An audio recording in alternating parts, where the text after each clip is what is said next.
Go to page 27. 27. These formulas, they're going to come back at the very end or close to the end. These ones come back. So you get to use them for 2 units. That's the nice thing about these formulas, okay?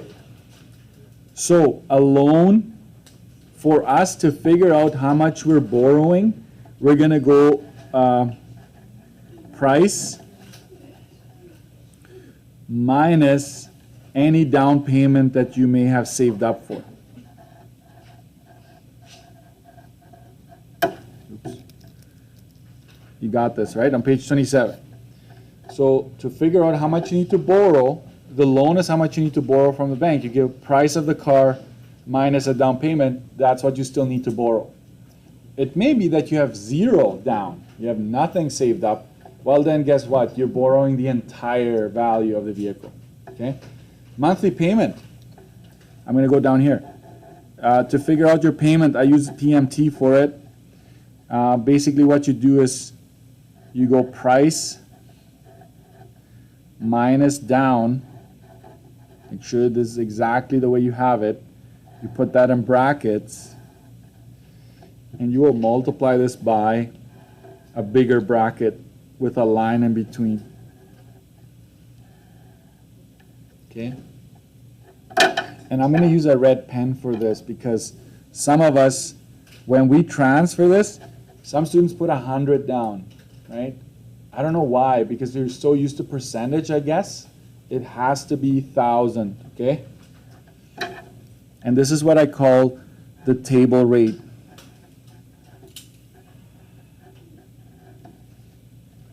There's a table rate per $1,000, okay?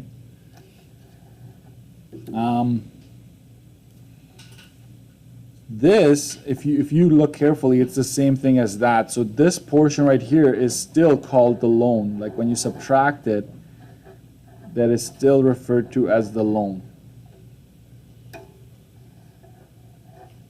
Okay. So that's how you find your monthly payment.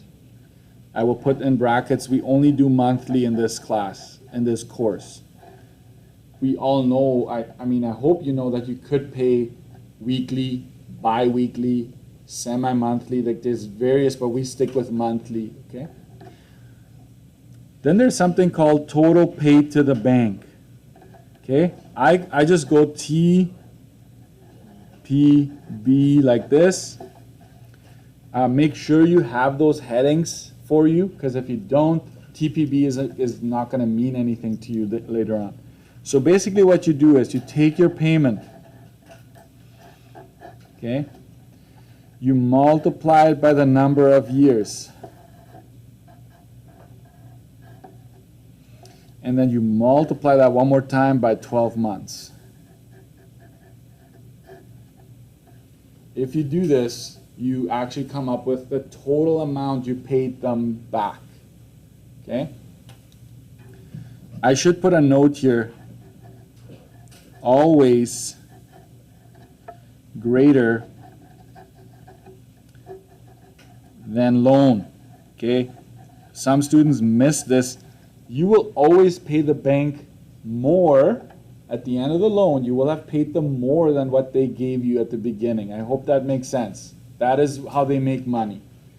If you do the math and my loan is 10 grand, but I paid them back 9 grand, that can't be, right? Like you made a mistake, go back and check. Total interest on the loan. This is also known as the finance charge. Make sure you have both of these, okay? So I call it TI. TI. You go payment times years times 12 months. Mr. Dirksen, isn't that the exact same thing you just did up here? Isn't that the same thing? It is. But watch this. If you want to find a total interest, like how much they profited, you want to figure out how much you paid the bank. That's why I put that down here. But you're going to subtract the loan from it. That's the additional piece for total interest. Okay, you're going to subtract the loan from it. Where's your loan, folks? Where is it? This number will eventually be taken from here when you figure out your loan. Okay, so that's the number that goes over there. Too many formulas. I know. Interest paid on the first month. So every single payment has a little bit of interest embedded into it. And this is how you figure it out. I use lowercase I for it. And basically what you do is you take your loan, you multiply it by the interest rate as a percentage, divided by, I'm going to use a red pen for this one. What do we divide percentages by? Yes. See, 1,000 up there, 100 here. So yes, that is correct. This is just 100. All of this gets divided by 12. We're almost done. Maybe you can add it to your study sheet today yet before you leave. Principal paid on the first month. So every payment has a little bit of interest and has a little bit of principal. I will explain more of this tomorrow, okay? So what you do is you take your payment, which you've already determined way up here. You will have calculated your monthly payment. Once you know that number, you will say, well, I know what my payment is. I'll subtract the interest portion from it. And that's how you find the principal of that payment.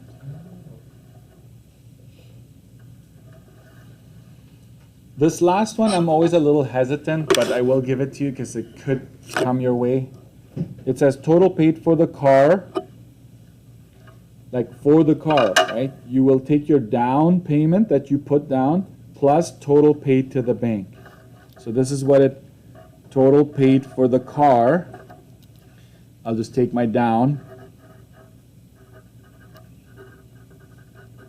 plus payment times years times 12 months. Where does this come from? You should recognize this part already. It is up here, and it is also up here. We call that chunk, this chunk that is always together, that's total paid to the bank. Okay. So, yeah, I know. You know which one you will use the most is finding the monthly payment and the total interest. That's the one you're going to use on an exam, provincial exam, 80% of the time. It's the payment or figuring out the total interest you've paid. But all of these have shown up at one point. So I need to prepare you for it. And I will stress this. Tell yourselves what each formula does. What does it represent? And tomorrow I might add some highlighter to it. But that's it for today. I appreciate your time. Oh.